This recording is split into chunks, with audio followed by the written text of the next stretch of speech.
Hi, Laci. I'm back. Did you miss me? Not really. Don't answer that if you're mean. No. I certainly missed you guys. It's been a few months since I've been on YouTube. Longest break I've ever taken, but it was very much needed and I feel so good. Okay, this is a good start. Sometimes you just need to take a break and, you know, go live life outside.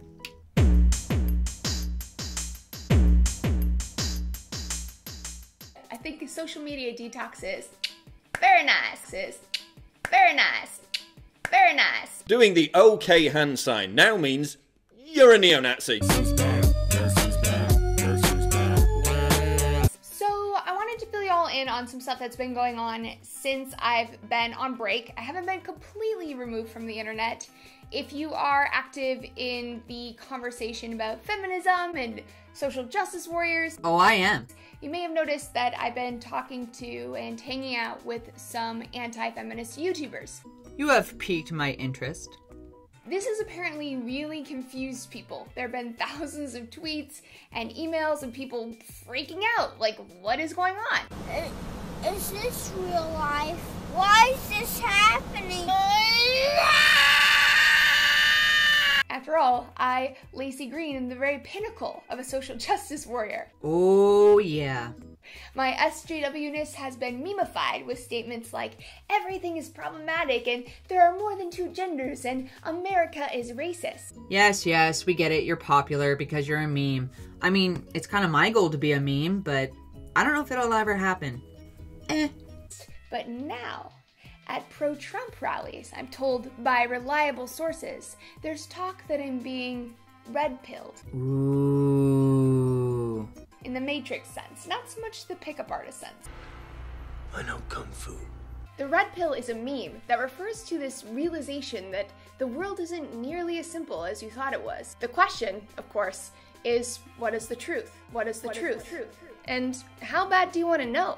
When it comes to the truth of things, I'd rather have the truth than living a lie. In some sense, I took the red pill a long time ago.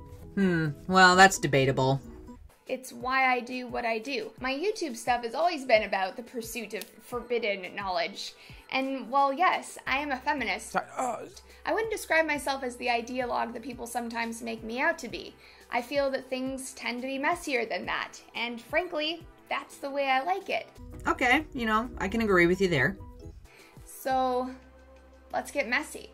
So here's some context about me. I used to be Mormon, pretty intensely so. You know, when I was 12 years old, there were adults telling me that my spiritual destiny is to be perpetually pregnant.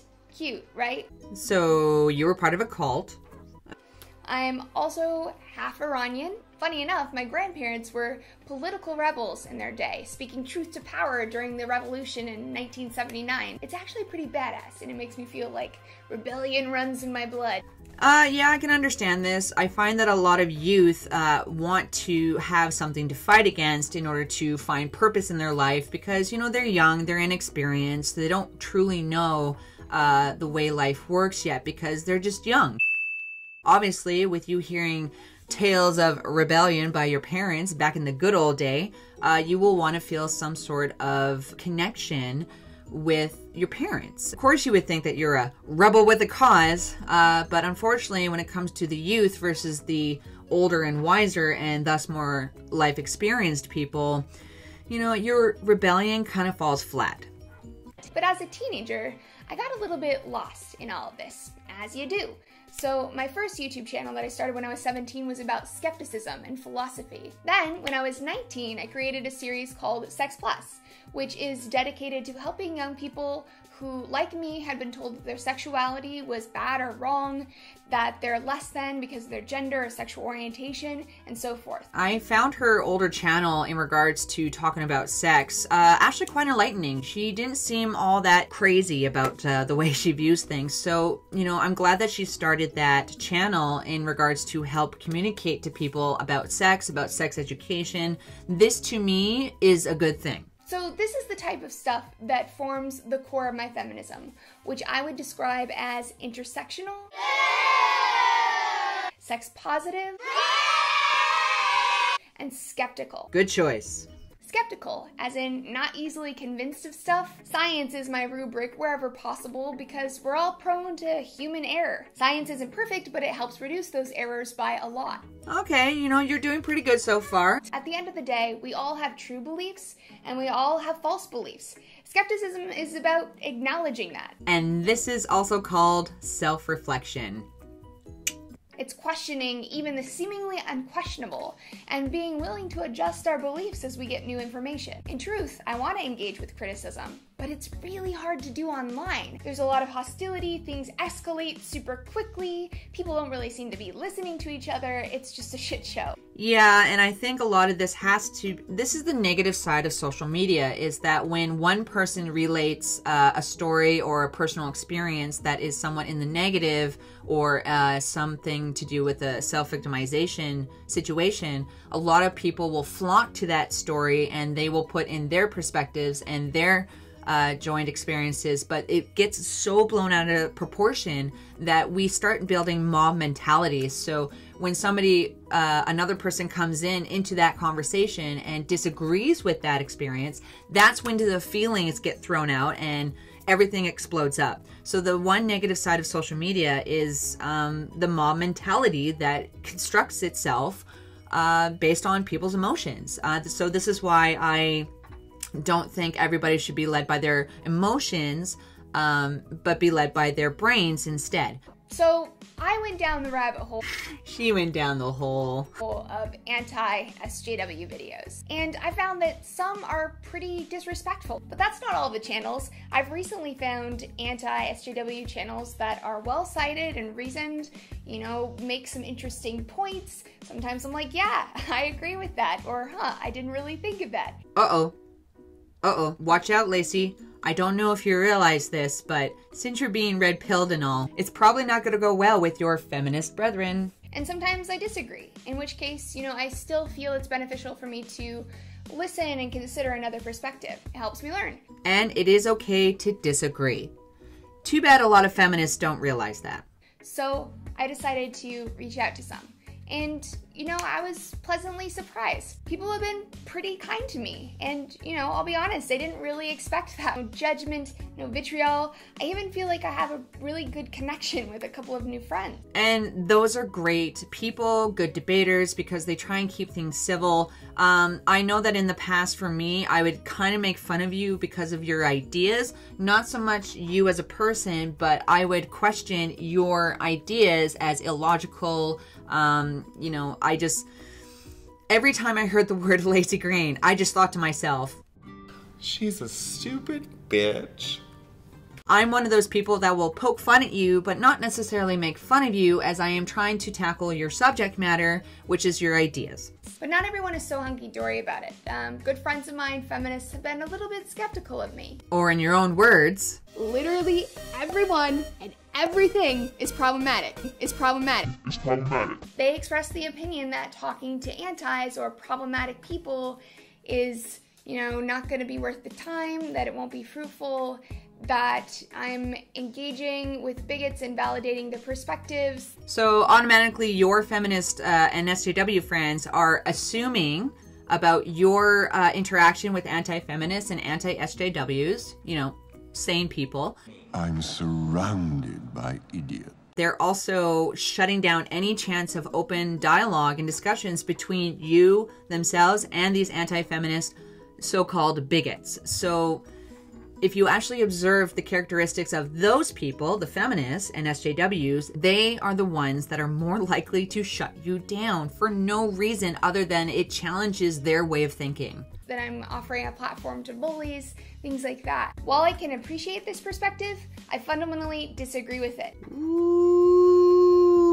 So let me go down another rabbit hole here. Social justice communities lately have been arguing that bigoted ideas, this harmful speech should be suppressed because it allows the bigotry to spread and to be validated. I'm thinking of campaigns to get people's Twitters banned, book deals canceled, talks canceled, things like that. Yeah, a lot of this has to do with Milo Yiannopoulos, Steven Crowder. Anybody who is right of the far left is seen as the enemy. Sometimes it is the far left, those who shut down people based on how they feel.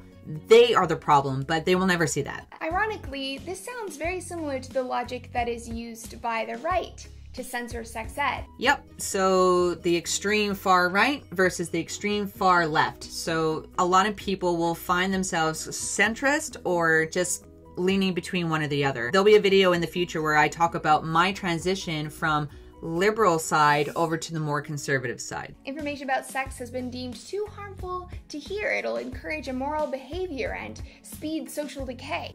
Yes and no. I think sexual education and the proper use of sex and why we do it, that is necessary to progress in a good, natural way. But sexual deviancy, which allows the complete opposite of the sex control aspect, but keep sex open aspect, sometimes you can go too far with your deviancy.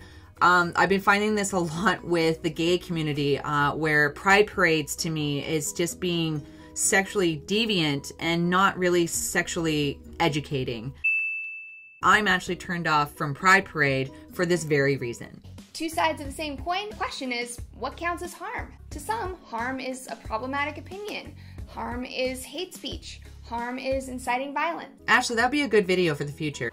Let me just write that one down here. The other pole of this issue is the perspective that there is no such thing as harmful speech. That's in debate. I'm more on the thing where words do have meaning, but they have meaning based on the individual who's applied said meaning to said word. Slurs and slang and harmful words like pussy, bitch, cunt, asshole, dick, douchebag, is all in the person who is being addressed by that word or using that word and what it individually means to every single one. That speech can't hurt you. Therefore, all speech should be permitted, no matter what. I agree with that because it leaves things open so that nobody feels constricted in what they are trying to say or come across. So really, this, again, falls on to the whole offenses taken, not given. I fall somewhere between these two perspectives. My opinion is that speech can be emotionally harmful if it causes pain or shame or dehumanizes you. It can also be physically harmful if it incites or advocates violence against someone. But these two harms don't pose the same amount of threat to an individual in the context of political speech. So they shouldn't be treated as equal forms of violence. You know, if we're gonna say a slur is just as violent as punching someone in the face, so everybody just follow me, 'cause we need a little controversy. To me, that minimizes the egregiousness of punching someone in the face. Wow. Oh, Laci, you sly fox, you. Looks like the light bulb is starting to turn on. So I tend to agree with the interpretation by a lot of human rights organizations, which is that harmful speech starts where it incites or advocates violence. So this always goes down to the argument, what came first, the chicken or the egg? You know what the simple answer to that whole philosophical debate? What came first, the chicken or the egg? Well, neither. The cock did, because the cock has to impregnate the chicken, which gave birth to the egg. You're welcome. You know, I think the definition of harm is being pushed too far in regard to political speech, that this heightened level of sensitivity is actually resulting in some censorship. You think? Not de jure like government censorship, the technical definition of it, but de facto censorship, you know, in practice. By shutting down platforms for speech and driving it underground, or by making ideas too taboo to be allowed to talk about. I also feel like this approach doesn't very well promote social justice. For one thing, when you think about it, suppression of speech is just a band-aid. Kelly Clarkson! It doesn't really address the systemic inequality or the mentality that lies at the root of these problems. Yeah. It's a distraction. It is a band-aid solution to a very big problem and actually creates more smaller problems alongside the bigger ones. It just sort of shuts the conversation down. It also has a clear backfire effect. It makes those poor, censored voices more sympathetic to a moderate audience. You know, case in point, Milo Yiannopoulos. The way I see it, the internet already gives everyone a huge platform, you know, much bigger than a university can offer. She's right there. They're already on the internet. They're gonna be there. We should talk about it. I think we should address things head on. Through open dialogue, we can parse out ideas and really see what they're made of. And in response, everyone else has free speech too. They can dissent, they can protest, they can ask critical questions, they can counter the narrative, they can, highlight fallacies and moral failings of the argument. Yes, as a strong and stable, democratic, open mind society should be run. We first have to acknowledge the idea and then determine whether or not it is a good idea or a bad idea based on the criteria that we have judged it on. So all of this comes to a head in a brutally bizarre spectacle that happened last week amongst feminist scholars who appear to be cannibalizing themselves. I believe the term you're looking for are harpies. Run! She'll kill you if you set her free! Set me free.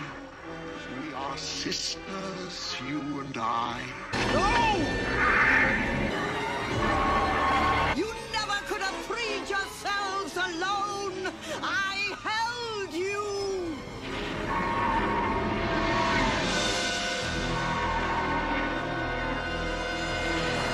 As usual.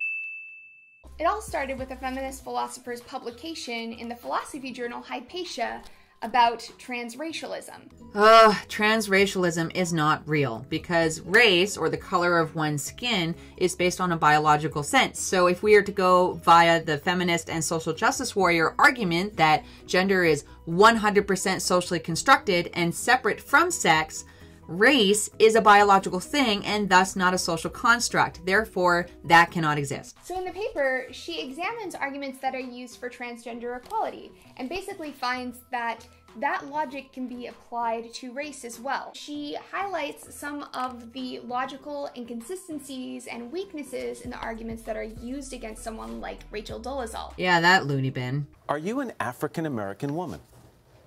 I identify as Black.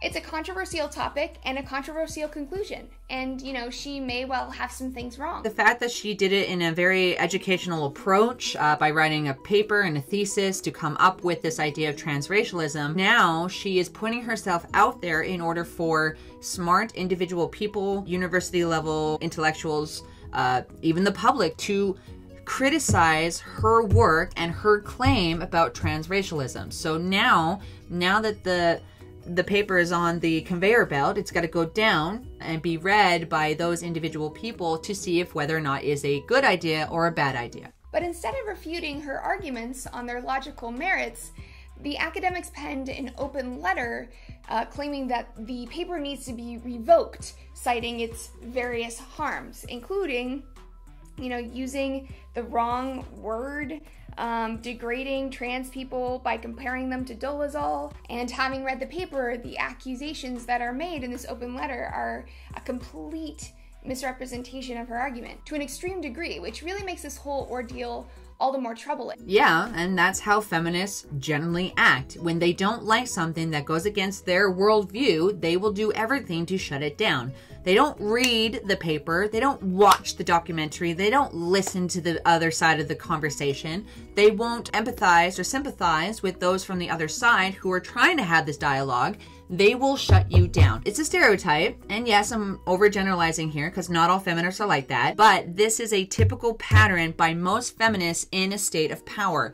They will shut you down first and foremost because they do not want to hear your side of it and actually think for themselves and break things down logically. Because if they do that, their worldview might actually be challenged, and we all know they can't have that. These are not grounds to censor an academic paper. Nope. They're not grounds to ruin someone's academic reputation. Nope. I mean, what's the end goal here? Is it that, only a very specific perspective can be heard in a philosophy journal? I know, right? Now you're starting to get why people are upset with feminists. Exploring feminisms? That strikes me as very contradictory. Yep. And more generally, should publications, reject papers that don't agree with majority opinion? That makes no sense. I mean, that's just the rules of feminism. So this is a pretty big concern of mine, and I've felt this way for a long time. It affects my work, it affects the way that I can interact with people, the things I can talk about, the people I can talk to. And this is not to say that censorship doesn't occur on the right, because it absolutely does. They just tend to censor different issues. Yes and no. I find that it's more prominent in the left-leaning side of politics versus the right, but again, there are those extremists on the right side that I disagree with and that I find too rigid or too controlling. Those who are trying to shut down small minority groups, such as gays and lesbians, from having, like, say, pride parades or sex ed groups or straight gay alliances in schools, yeah, it's exactly the same thing. So when it comes to censorship of people's freedom of speech, it's not a left and right thing. It's a universal thing that we all share, and anybody trying to silence that is a bad person. So where does this leave us? I want to continue these conversations, which is why soon I'm going to be launching a series of live debates with feminists and anti-feminists. So in the comments, let me know if you have an idea of someone that I should invite on, or if you have ideas of topics that we should debate. Oh, pick me! Oh, I know, me! Okay, fine. Call me. And as for that red pill, well, that is a pretty big pill for you to swallow there, Laci, but I'm sure you can handle any size. So it turns out that Laci Green has been taking the red pill, going down the rabbit hole into Wonderland. I don't know how to think about this. What is Laci Green up to? Based off this video that she put out there, I actually think she's genuine. I think that she took some time away from the YouTube in order to have open discussions with those of the other side. This should be congratulated. You know, Laci, good on ya. In saying that, it sounds like a lot of her feminist and SJW friends, people in other minority groups, have been blasting her on her Twitter feed. Kat Black has been going back and forth saying that typical white feminist woman, she's only doing this for her career. Steve Shives, well, as Steve Shives, try to shut me down on MTV, but it feels so empty without me. They are trying to shut her down, and they're assuming why she is doing this without actually discussing it with her on a one-to-one basis. I'm afraid that if you're actually taking the red pill, Laci, you're gonna find out who your real friends are. Personally, I think she is being genuine here. I think she has taken a taste of the red pill and she's starting to get slowly exposed to the truth, and this is a good thing. Laci, you know, before I would always make fun of you and I thought there was absolutely no hope for you, and now I am open to the possibility of you actually growing up and listening to people and other people's experiences and to do some self-reflection. It's good to criticize your own ideas and beliefs in order to make yourself grow and become a better person. What do you think? Do you think Laci is actually genuine here and she's learning to adapt to reality? Or do you think she's doing it for her career because maybe she isn't as popular anymore? It could go either way.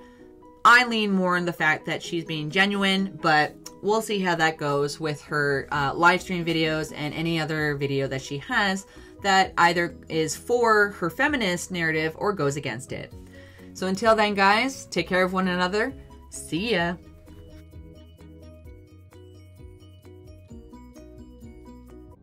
She's a stupid bitch.